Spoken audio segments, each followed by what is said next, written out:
दोस्तों क्लैश इन टेल में Roman rain जीत गए, जेकब फातू हार गया। लेकिन जो कहानी कल रात खत्म हुई असल में वहीं से वो शुरू होती है, क्योंकि अब सवाल ये नहीं है कि रोमन रेन ने जेकब फाटू को कैसे हराया। सवाल ये है कि रोमन रेन का अगला दुश्मन कौन होगा। क्या सोलो सिकोवा बदला लेने आएंगे? क्या जेकब फाटू फिर से हमला करेगा या फिर WWE एक ऐसा धमाका करने वाली है जिसकी कल्पना किसी ने भी नहीं की थी।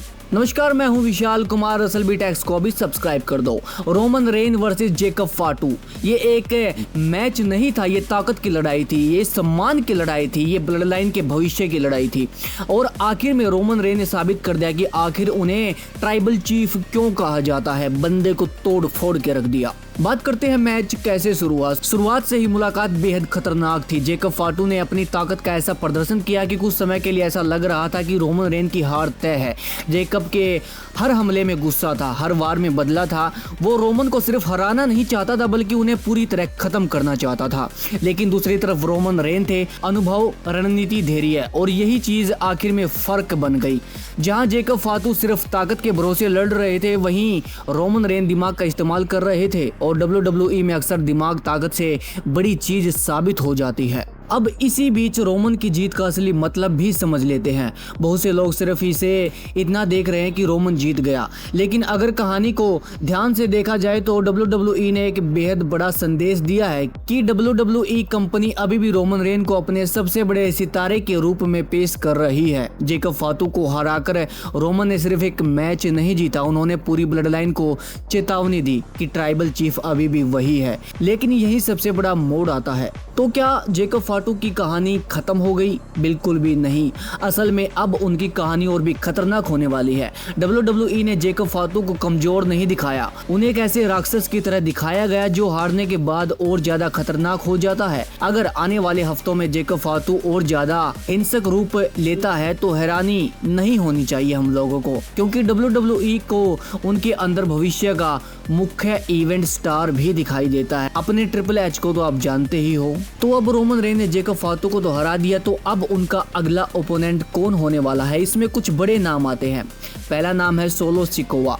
ये सबसे मजबूत नाम है। सोलो सिकोवा और रोमन रेन की दुश्मनी अभी भी खत्म नहीं हुई, फैमिली वॉर अभी भी जारी है। सोलो खुद को ब्लड लाइन का असली नेता मानता है, वहीं रोमन रेन अपनी विरासत बचाना चाहता है। ऐसे में दोनों के बीच एक बड़ा मुकाबला होना लगभग तय माना जा रहा है, जो कि होगा। दूसरा दुश्मन है जेकब फाटू खुद। जी हाँ, ये भी संभावना है कि WWE दोबारा रोमन और जेकब फाटू का मुकाबला करवाएगी, जैसे ब्रोक लेसनर और ओबाफेमी का करवाया है, क्योंकि पहली लड़ाई के बाद भी दोनों के बीच का विवाद पूरी तरह खत्म नहीं हुआ। अगर जेकब बदले की आग में लौटता है तो दूसरी भिड़ंत पहले से भी ज्यादा खतरनाक होने वाली है।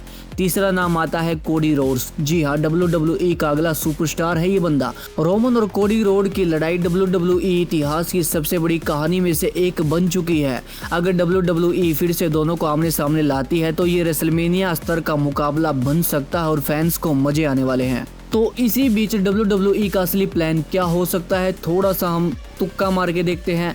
अगर पिछले कुछ महीने की कहानी को जोड़ा जाए तो एक बात साफ दिखाई देती है। WWE धीरे धीरे एक बड़े ब्लड लाइन युद्ध की तैयारी कर रही है। फैमिली से फैमिली टकराएगी, टिकटें बिकेंगी और मजा आएगा।